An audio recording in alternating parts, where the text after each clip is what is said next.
আজকে তোমাকে কি গল্প শোনাবো বলো তো? আজকে গল্পটা শোনাবো না, তার নাম হচ্ছে ঘুমন্তপুরী। এক দেশে এক রাজপুত্র ছিল। রাজপুত্র খুবই সুন্দর, দারুণ সুন্দর দেখতে, একদম রাজপুত্র এমন।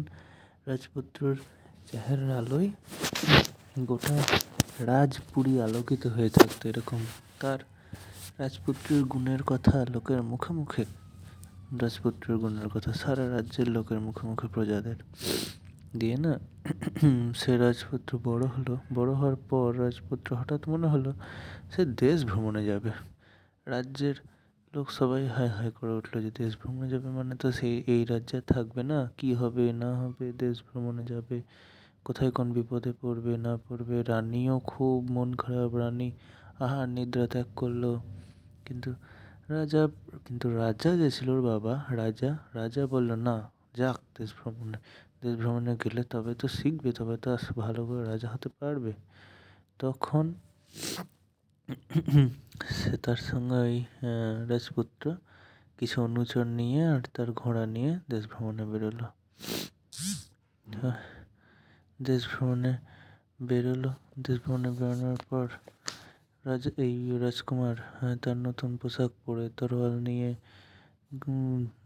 অনেক নদী, সমুদ্র, পাহাড়, পর্বত যেতে যেতে অনেক রাজ্য, একের পর এক রাজ্য পেরিয়ে পেরিয়ে বনের মধ্যে, পাহাড়ের মধ্যে, নদীদের মধ্যে দিয়ে যেতে যেতে যেতে যেতে চলতে লাগলো রাজপুত্র। চলতে চলতে চলতে চলতে কি হলো, অনেক দূর গিয়ে একটা বনের মধ্যে একটা রাজপুরী দেখতে পেল, জানো। সেই রাজপুরী এত সুন্দর, এত সাজানো গোছানো, এরকম রাজপুরী কখনো রাজপুত্র কোথাও দেখেনি। রাজপুরীর যে ঢোকার দুয়ারটা, সেটা এত উঁচু যেন আকাশকে ছুঁয়ে গেছে। গোটা রাজপুরী বিশাল বড়, বিশাল দেওয়াল জুড়ে, দেওয়াল দিয়ে রাজপুরীটা ঘেরা। কিন্তু রাজপুরীর মুশকিলটা কি জানো, রাজপুরীর ফটকে কেউ দাঁড়িয়ে নাই, কেউ পাহারা দিচ্ছে না, কোনো বাদ্য বাজে না, কোনো আলো নেই রাজপুরীর মধ্যে। তো রাজপুত্র তো দেখে অবাক হয়ে গেল। অবাক হয়ে রাজপুত্র আস্তে আস্তে ওই রাজপুরীর মধ্যে ঢুকলো। রাজপুরীর মধ্যে গিয়ে দেখলো যে ওই রাজপুরী পরিষ্কার, একদম যেন দুধে ধোয়া, ধপ ধপ ধপ ধপ সাদা। কিন্তু এমন রাজপুরের মধ্যে জনমানুষ নাই কেন? কোনো জনমানুষ নাই, কোনো শব্দ পাওয়া যায় না, একটা পাতা ওড়ারও কোনো কুটকাট শব্দ নেই। রাজপুত্র তো আরও অবাক হয়ে গেল, এদিক ওদিক দেখতে লাগলো। দেখতে দেখতে দেখতে দেখতে এক জায়গায় গিয়ে থমকে দাঁড়ালো। কি না আঙিনায় দেখতে পেল যে সেখানে হাতি, ঘোড়া, সেপাই, সৈন্য সামন্ত সব সার সার হয়ে দাঁড়িয়ে আছে। রাজপুত্র হাঁক দিলেন, হাঁক দিলেন যেহেতু, ডাকলো রাজপুত্র হাঁক দিয়ে, কেউ কোনো সাড়া দিল না, কেউ ফিরে তাকালোও না, কেউ ওখান থেকে নড়লোও না। অবাক হয়ে রাজপুত্র তখন তাদের কাছে গেল। তাদের কাছে গিয়ে দেখলো যে সবাই দাঁড়িয়ে আছে, কিন্তু এগুলো আসলে এগুলো জ্যান্ত নয়, এগুলো আসলে সব পাথরের মূর্তি হয়ে গেছে। কারোর চোখে পলক অব্দি পড়ে না, গায়ে চুল নড়ে না। আশ্চর্য হয়ে গেল রাজপুত্র তখন। রাজপুত্র তারপর পুরীর মধ্যে গেল। যাওয়ার পর এক রাজপুত্র এক কুঠুরিতে গেল। সেই কুঠুরিতে দেখলো কত রকমের ঢাল, তরোয়াল, তীর, ধনুক সব টাঙানো আছে। আর সিপাহীরা পাথরের মূর্তির মতো দাঁড়িয়ে আছে। তারপর সেখান থেকে বেরিয়ে অন্য কুঠুরিতে গেল। সেখানে দেখলো মস্ত রাজ দরবার, রাজারা সবাই নিজের দরবারে দাঁড়িয়ে আছে, কিন্তু সবাই পাথরের মূর্তি, কেউ নড়ে না চড়ে না।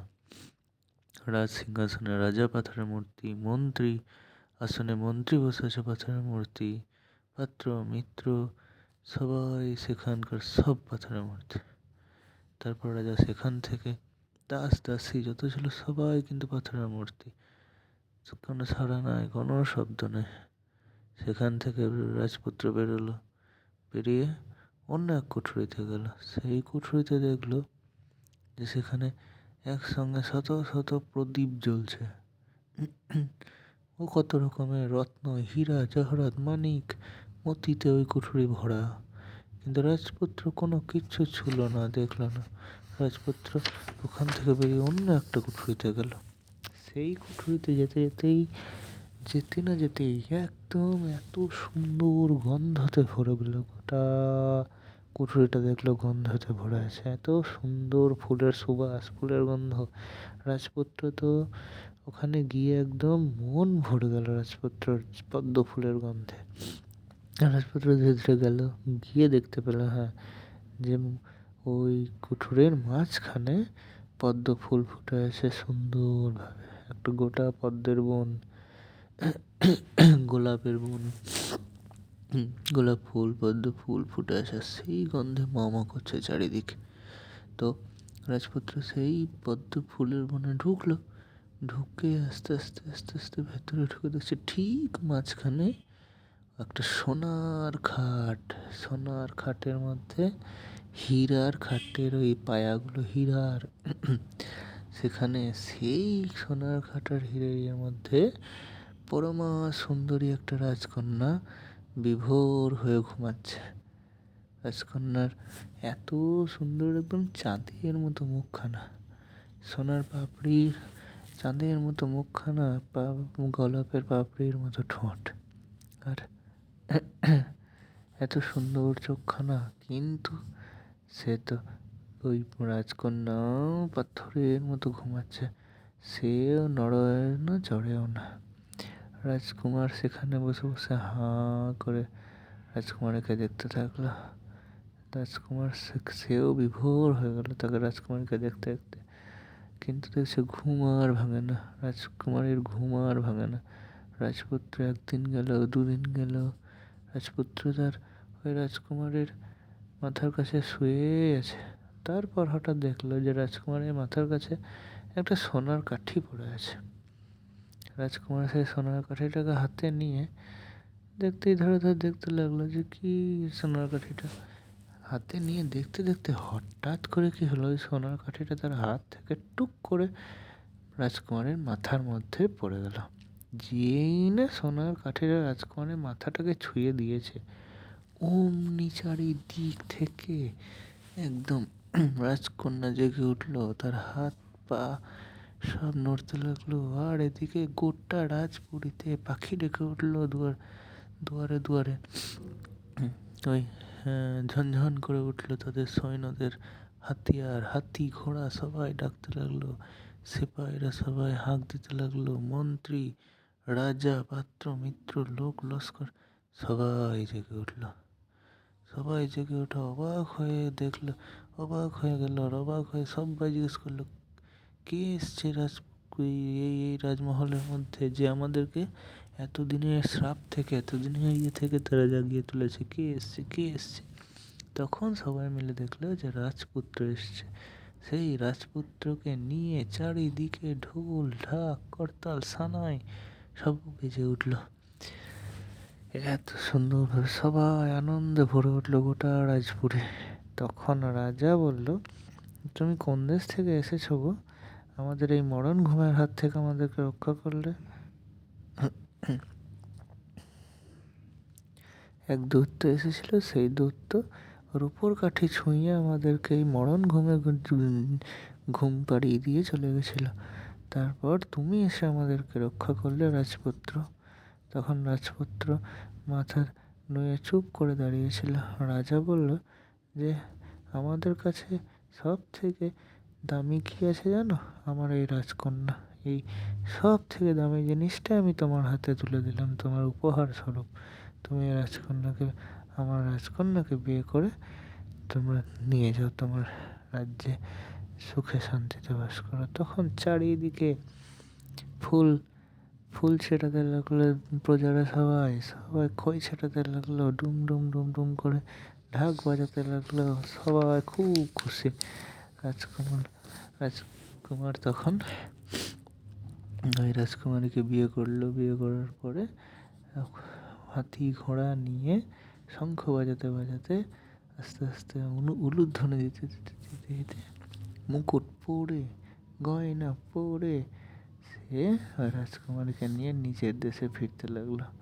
আর এদিকে নিজের দেশে এত বছর কেটে গেল, সেই রাজকুমার ফেরে না করে রানী তো চোখের জল ফেলে ফেলে হাহাকার করতে লাগলো।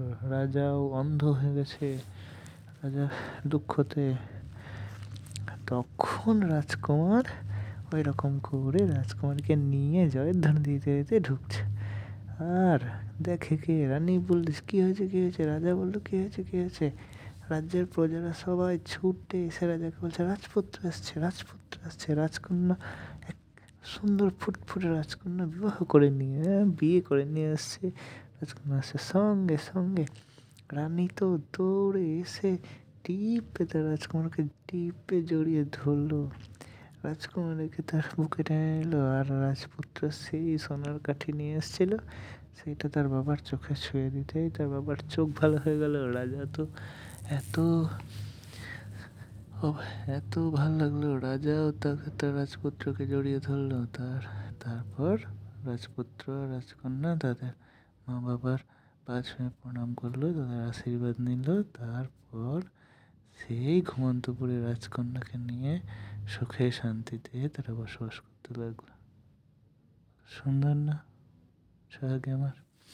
আচ্ছা, এবার ঘুমো সোনা আমার, এবার ঘুমো। এই তো